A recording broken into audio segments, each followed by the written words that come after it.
What's good YouTube, JD here, back with yet another review for you guys, and in this video I'm going to be reviewing perhaps the most anticipated colorway of the Jordan 1 this year. We have been waiting for this one. I'm going to be talking about the Jordan 1 Hyper Royal.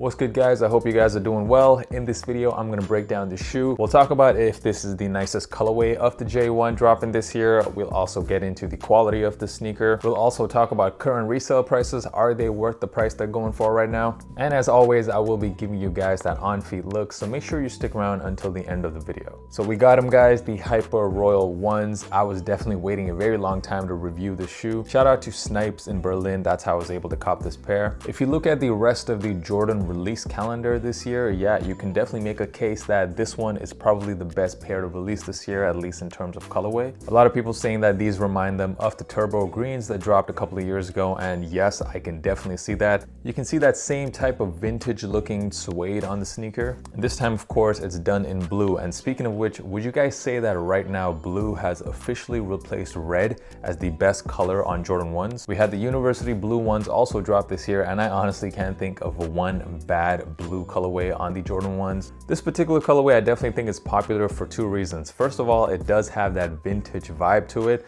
and vintage right now, anything vintage is just a really popular trend going on, not just in fashion, also in sneakers. People have been kind of giving that aged look to their shoes on purpose. And also, of course, this shoe features hits of gray all over the upper, and gray right now as well, one of the hottest colors on Jordan 1s. The one thing I don't really understand though is the name of the sneaker. They're calling it the Jordan 1 Hyper Royal. And there was also another Jordan 1 Hyper Royal which dropped a few years ago with the exact same name. We also had the Jordan 1 Mids Hyper Royal drop, and this also has the same name. I understand that it is a faded version of the Hyper Royal, but they should have just given it a different name, call it the Faded Royals or something, because it's a bit confusing having the same name on so many sneakers. About the colorway, I personally love this colorway, and I would actually say my favorite part about the colorway is these hits of smoke gray that you see on the swoosh as well as the upper ankle collars. I like that they chose to contrast the blue with the gray and they didn't just give us a blue swoosh, because on the turbo greens we had the green swoosh, we had the green upper, there was just one color on that sneaker. I like the contrast here. I love that the outsole as well done in that smoke gray color. The stitching also on the shoe done in that Hyper Royal, which contrasts pretty well with the upper. You also get this really nice white wings logo on this colorway, which I think stands out really nice on this pair. Let's get into the quality of the sneaker. So the leather panels on this shoe, including the toe box as well as the mid panels, not the best leather I've seen on a Jordan 1. We've definitely seen much better leather this year on other J1s. The suede panels on the shoe though, however, are pretty nice. The leather is pretty good, especially on the ankle collar. The gray sections of the shoe, the suede just feels really nice and soft. Overall though, I will say the leather is probably better on the University blue ones compared to the Hyper Royal, and I think I will actually drop a video comparing these two colorways. Most people out there I don't think are gonna buy both of them. You're either gonna buy one or the other, so I will make a video letting you guys know what are the pros and cons of both of these shoes. The standard lacing that comes with these shoes are white laces, and you also get these royal laces, which, to be honest, I'm not even gonna bother throwing on here because this is not what the shoe needs. I don't know what Jordan Brand was thinking throwing these in there. There are, however, some much better options. I first tried to throw on some gray laces, and I think these right here, these match this colorway so perfectly. You can see the gray right there matches perfectly with the swoosh and the ankle collar of the shoe. That just looks perfect to me, and this shoe should have come with these gray laces, but they didn't. But of course, you can cop them from my store, Elevate Laces. I will leave a link in the description. These just go absolutely perfect, guys. Gray laces on these Hyper Royals. These are the way to go. And also, just for fun, I threw on these pink laces on here. I did get this idea from the turbo greens. I saw a lot of people putting the pink laces on the turbo greens, and I thought they looked absolutely fire.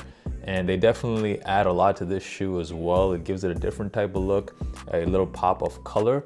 but it looks absolutely flames if you were to ask me. Somehow it goes really well with the blue, and also these pink laces, you can get them from my shop, Elevate Laces. For sizing, for the very few of you out there who have never worn a pair of Jordan 1s, they fit me absolutely true to size, the same size you would fit in any other Jordan sneaker, or also Nike models like Air Max 1s or Air Max 90s, they fit the same in Jordan 1s. Moving on to resale, let's look at the current resale prices. It looks like pretty much every size is well over $400. So for the resellers out there, is this a hold or a sell? I definitely think the prices are going to go up on these. However, I don't necessarily think you're making a mistake if you sell them right now. The prices are already very high. I'm willing to bet that they go up another $100 by the summertime this year. If you look at the turbo greens that dropped a couple of years ago, those are selling for around $700 right now. So expect something similar with this pair. We might even see these go up higher since blue is a bit more popular of a colorway than green. So I don't think there's anything wrong with selling them right now, getting that nice profit,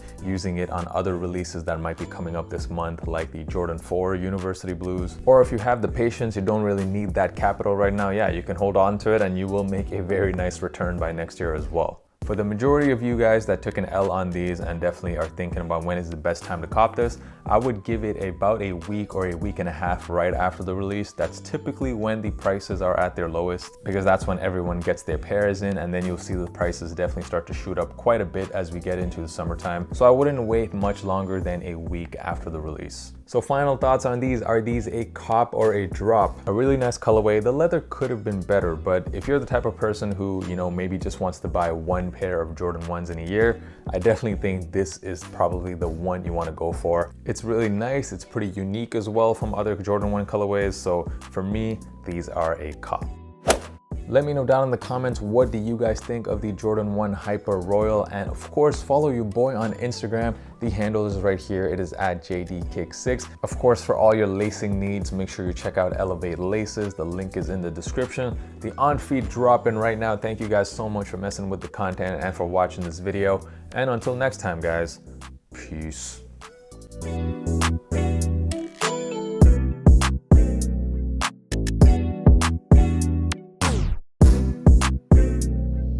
Jay did it.